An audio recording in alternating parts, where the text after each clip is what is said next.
Sono stati inflitti 8 anni di reclusione, una pena altissima, una sentenza a nostro avviso che può destare preoccupazioni perché allarga la forbice di una repressione non tanto soltanto a presunti terroristi islamici, ma a tutti quelli che si propongono di approfondire al di fuori delle versioni convenzionali e delle versioni ufficiali dei fatti di terrorismo, dei fatti di guerra, delle situazioni che sono attualmente presenti nel mondo,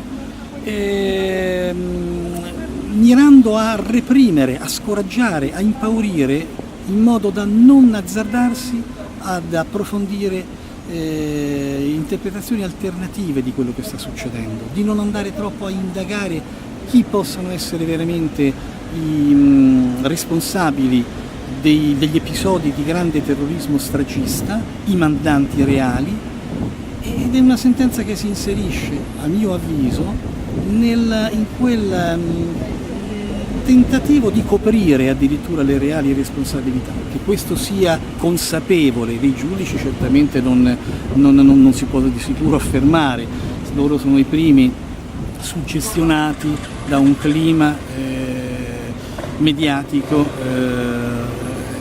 che ha predisposto tutto questo grande equivoco.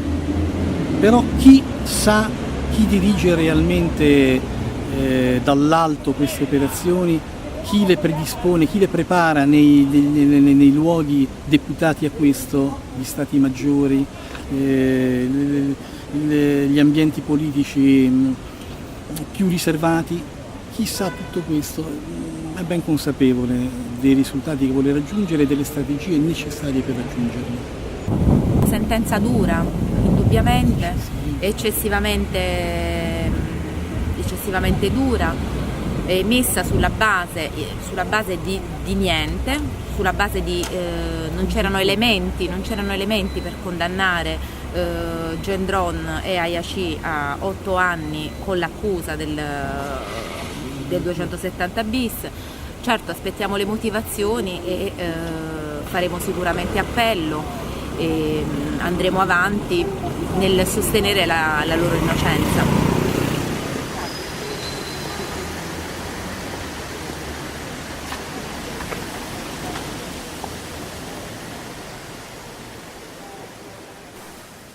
Je viens de Bari, effectivement, en Italie. Je viens du procès de mon père. Et comment s'est passé ce procès ?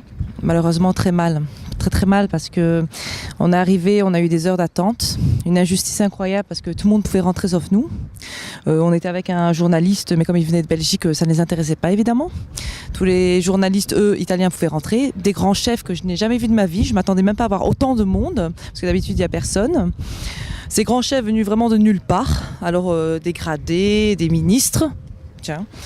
Mon père sentait apparemment déjà les choses qui allaient mal tourner. Il s'est dit, il y a quelque chose qui ne va pas là. C'est quoi tous ces gens ? On est rentré après 5 heures d'attente. 5 heures. On était prévenus de rien. Et ça s'est lu, la sentence, en même pas 1 minute. C'était 1 minute vraiment inoubliable. Donc il me fait coucou, il me dit ça va aller, parce que forcément ça va aller, bien sûr, tout le monde lui dit que ça va aller. Et c'était foutu quoi. Ils lui ont dit qu'il a 8 ans. 8 ans. C'est maman. Comment est-ce que vous avez reçu la nouvelle ? Une bombe dans la figure, parce qu'on parle d'un procès terroriste, mais là, franchement, c'était la bombe dans la figure. Et en gros, il y avait écrit « La Lega è egale per tutti ». J'avais envie de leur dire « Non, la Lega non egale per tutti ». C'est vraiment... Non. Voilà quoi. Et lui, comment est-ce qu'il l'a pris ? Est-ce que vous avez croisé son regard ? À peine, il a fait que de rigoler parce qu'il s'est dit « Non, je croyais que c'était une blague, c'est pas possible, quoi, c'est pas possible ». Et Gendron était bien habillé, il avait mis une chemise blanche, hein, ils étaient sur leur 31, et puis voilà quoi. Donc après en 2 secondes, allez, sortez. Ils nous ont fait sortir comme ça directement, j'ai même pas pu lui dire au revoir, rien. Je pensais au moins peut-être lui dire au revoir, un petit bisou, allez, courage. J'ai pas eu cette chance là quoi. Et quels ont été les chefs d'inculpation exactement? Donc ça a été chef d'association. Attendez, hein. Parce que ça allait très vite. Donc c'est lui le chef, c'est lui qui crée les associations qui regroupent donc les terroristes de Belgique et de France. C'est lui qui les recrute. Donc c'est ça pourquoi il est accusé. Voilà, et Gendron son secrétaire. Voilà, comme ça.